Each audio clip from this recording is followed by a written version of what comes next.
Hello students, welcome back to Atul sir commerce classes. Students, आपको पता ही है हम आपके लिए क्लास 12th बिजनेस स्टडीज का एक ऐसा कोर्स लेके आए हैं जिसके अंदर हम हर एक चैप्टर के हर एक टॉपिक को बहुत ज्यादा डिटेल में कवर कर रहे हैं। स्टूडेंट्स, इसी सीरीज के अंदर अभी हमारा चैप्टर नंबर 9th चल रहा है जिसका नाम है फाइनेंशियल मैनेजमेंट, और आज उसका लास्ट डे है जिसमें हम आज जो टॉपिक कवर करेंगे उसका नाम है रोल ऑफ फाइनेंशियल मैनेजमेंट। तो स्टूडेंट, देखते हैं बिजनेस के अंदर फाइनेंशियल मैनेजमेंट का रोल क्या है। रोल ऑफ फाइनेंशियल मैनेजमेंट को आप कह सकते हो the areas in the business which are affected by the financial management decision. जो एक फाइनेंस मैनेजर डिसीजन लेता है उससे बिजनेस के किस किस एरिया पे फर्क पड़ता है। तो सबसे पहला जो इसके अंदर रोल आएगा that is size and composition of fixed assets. Total business के अंदर फिक्स्ड एसेट्स कितने होंगे और उनकी कंपोजिशन क्या होगी। कंपोजिशन का मतलब है उसका ब्रेकअप जो है वो क्या होगा। ब्रेकअप मतलब उसमें लैंड कितने का होगा, बिल्डिंग कितने की होगी, मशीन कितने की होगी, एटसेट्रा। तो बेसिकली टोटल फिक्स्ड एसेट्स कितने होंगे और उसका ब्रेकअप क्या होगा, उसकी कंपोजिशन क्या होगी, वो कौन डिसाइड कर रहा है, फाइनेंस मैनेजर। आपने इस चैप्टर में डिसीजन पढ़ा था capital budgeting decision. Capital budgeting decision के अंदर आपने यह देखा था कि हम यह डिसाइड करते हैं कि टोटल लॉन्ग टर्म के लिए कितना पैसा इन्वेस्ट करा जाए। तो सपोज एक फाइनेंस मैनेजर 500 करोड़ का कैपिटल बजटिंग डिसीजन लेता है तो उससे फिक्स्ड एसेट्स की वैल्यू 500 करोड़ रुपए से बढ़ जाएगी। तो बिजनेस में हमारे टोटल फिक्स्ड एसेट्स कितने होंगे, उसकी कंपोजिशन क्या होगी, that is an area that is decided by the finance manager. वो फाइनेंस मैनेजर बिजनेस के अंदर डिसाइड करेगा। Then amount and composition of current assets. Total current assets कितने होंगे बिजनेस के अंदर और उसकी कंपोजिशन क्या होगी, मतलब उसमें कैश कितना होगा, बिल्स रिसीवेबल कितने होंगे, डेटर्स कितने होंगे, स्टॉक कितना होगा। यह भी कौन डिसाइड कर रहा है, फाइनेंस मैनेजर। हमने डिसीजन करा था एक वर्किंग कैपिटल डिसीजन।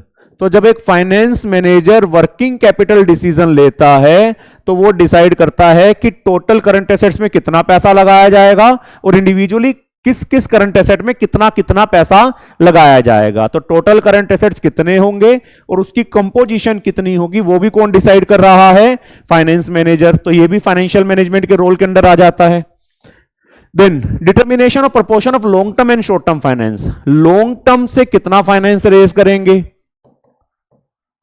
और शॉर्ट टर्म सोर्सेज से कितना पैसा रेज करेंगे। लॉन्ग टर्म सोर्सेज में ना आपकी लिक्विडिटी बनी रहेगी क्योंकि वो पैसा आपको बहुत जल्दी वापस करना नहीं पड़ेगा, तो लिक्विडिटी आपकी बनी रहेगी। लिक्विडिटी रहेगी आपके पास क्योंकि वो पैसा को बड़ी जल्दी वापस नहीं करना, तो आपके पास लिक्विडिटी में प्रॉब्लम नहीं आएगी। बट लॉन्ग टर्म सोर्सेज महंगे होते हैं तो आपकी प्रॉफिटेबिलिटी जो है वो थोड़ा सा कम हो जाएगी। बट शॉर्ट टर्म सोर्सेज में क्या होगा, लिक्विडिटी कम हो जाएगी आपकी। क्यों, वो पैसा आपको जल्दी से वापस करना पड़ेगा तो लिक्विडिटी कम हो जाएगी। जबकि शॉर्ट टर्म सोर्सेज सस्ते पड़ जाते हैं आपको, तो उसके अंदर फिर प्रॉफिटेबिलिटी आपकी थोड़ा सा बढ़ जाएगी क्योंकि वो सस्ते पड़ जाएंगे। तो लॉन्ग टर्म से कितना पैसा रेज करूं, शॉर्ट टर्म से कितना पैसा रेज करूं, that is also an important decision which is taken by the finance manager. तो ये भी फाइनेंशियल मैनेजमेंट के रोल के अंदर आ जाता है कि टोटल पैसे में से लॉन्ग टर्म में से कितना लेंगे, शॉर्ट टर्म में से कितना लेंगे। Then breakup of long term financing into debt and equity. जो लॉन्ग टर्म से पैसा लेंगे उसमें से डेट कितना होगा और इक्विटी कितना होगा, यह भी कौन डिसाइड कर रहा है, फाइनेंस मैनेजर। फाइनेंस मैनेजर एक डिसीजन लेता है जिसको हम बोलते हैं फाइनेंसिंग डिसीजन। तो जब एक फाइनेंस मैनेजर फाइनेंसिंग डिसीजन लेता है तो वो ये डिसाइड करता है कि टोटल लॉन्ग टर्म फाइनेंस में डेट कितना रखूंगा और इक्विटी कितना रखूंगा। तो बिजनेस में लॉन्ग टर्म फाइनेंस में डेट और इक्विटी का रेशियो भी कौन डिसाइड कर रहा है, फाइनेंस मैनेजर डिसाइड कर रहा है। And last is all items in profit and loss account. Profit and loss में जितने भी आइटम्स हैं जैसे इंटरेस्ट आ गया, डिविडेंड आ गया,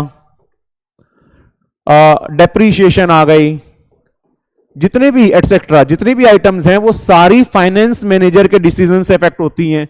आपने अगर डेट ज्यादा रख दिया फाइनेंस मैनेजर ने तो इंटरेस्ट भी बढ़ जाएगा। डिविडेंड डिपेंड करता है इक्विटी के ऊपर, इक्विटी कितनी होगी ये भी कौन डिसाइड कर रहा है, फाइनेंस मैनेजर डिसाइड कर रहा है। फिक्स्ड एसेट्स में कितना पैसा लगेगा उसके ऊपर डेप्रीशिएशन डिपेंड करेगी, तो फिक्स्ड एसेट्स के बारे में भी कौन डिसाइड कर रहा है, फाइनेंस मैनेजर। तो basically most of the items in the profit and loss account are directly और indirectly affected by the financial management decisions. तो आपसे देख सकते हो मैक्सिमम जो बिजनेस के एरियाज हैं वो फाइनेंस मैनेजर के अंडर आ रहे हैं, वहां पर जो डिसीजन चल रहा है वो फाइनेंस मैनेजर का चल रहा है। तो आप कह सकते हो फाइनेंशियल मैनेजमेंट का रोल बहुत ज्यादा इंपॉर्टेंट है बिजनेस में। तो स्टूडेंट्स देखते हैं एनसीईआरटी में इसके बारे में क्या दे रखा है। तो रोल ऑफ फाइनेंशियल मैनेजमेंट में फर्स्ट है size and composition of fixed assets. Under the financial management the total investment in the fixed assets, fixed assets में टोटल पैसा कितना लगेगा, and the investments in individual fixed assets, और individually fixed assets में कितना पैसा लगेगा वो हम डिसाइड करेंगे।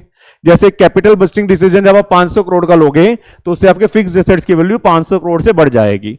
तो टोटल फिक्स्ड एसेट्स कितने होंगे, उसकी कंपोजिशन क्या होगी, that is decided by finance manager. Then amount and composition of current assets, total current assets कितने होंगे और उसकी division cash, bills, receivable, inventory में कितनी होगी वो भी फाइनेंशियल डिसीजन है। जैसे आपने क्रेडिट पॉलिसी के बारे में डिसाइड करा, उधार कितना देंगे, इन्वेंट्री मैनेजमेंट के बारे में डिसाइड करा तो उससे डेटर्स कितने होंगे उस पर फर्क पड़ेगा, इन्वेंट्री कितनी होगी उस पर फर्क पड़ेगा, जिससे टोटल करंट एसेट्स पे फर्क पड़ेगा। तो बेसिकली इनको वर्किंग कैपिटल डिसीजंस कह दिया जाता है। तो जब एक finance manager working capital decision लेगा तो उससे टोटल करंट एसेट्स की वैल्यू पे फर्क पड़ेगा और उसकी कंपोजिशन पे भी फर्क पड़ेगा। Then determination of proportion of long term and short term finance. Financial management involves decision about the proportion of long term and short term finance. जो टोटल पैसा रेस करेंगे उसमें से लॉन्ग टर्म से कितना पैसा रेस करेंगे, शॉर्ट टर्म से कितना पैसा रेस करेंगे। मैंने आपको बताया जो ज्यादा हम लिक्विडिटी अगर चाहते हैं तो हमें लॉन्ग टर्म से पैसा रेस करना चाहिए क्योंकि उनका पैसा जल्दी से वापस करने की जरूरत नहीं पड़ेगी। जबकि अगर हमें ज्यादा प्रॉफिटेबिलिटी चाहिए तो हमें शॉर्ट टर्म से पैसा रेस करना चाहिए क्योंकि वो सस्ता पड़ जाता है।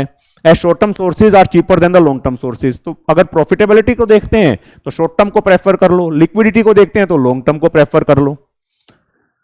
Then breakup of long term finance into debt and equity. Total long term में से डेट से कितना लूंगा, इक्विटी से कितना लूंगा, वो भी कौन डिसाइड कर रहा है, finance manager. Out of the total long term finance the proportion to be raised from debt और equity is also a financial management decision. Debt से कितना लूं, इक्विटी से कितना लूं, वो भी कौन डिसाइड करेगा, finance manager. Under the financing decision it is decided as to how much amount should be raised from equity shares. कितना पैसा इक्विटी शेयर से लेंगे, कितना प्रेफरेंस शेयर से लेंगे, कितना रिटेन अर्निंग से, कितना डिबेंचर से, कितना लॉन्ग टर्म लोन से। तो बेसिकली टोटल लॉन्ग टर्म जो फाइनेंस है उसमें से डेट वाला पार्ट कितना रखूं, इक्विटी वाला पार्ट कितना रखूं, that is also decided by the financial management. The last one is all the items in profit and loss account. मैंने आपको बताया मैक्सिमम जो प्रॉफिट एंड लॉस अकाउंट के आइटम्स हैं वो फाइनेंशियल मैनेजमेंट डिसीजंस के ऊपर डिपेंड करती हैं।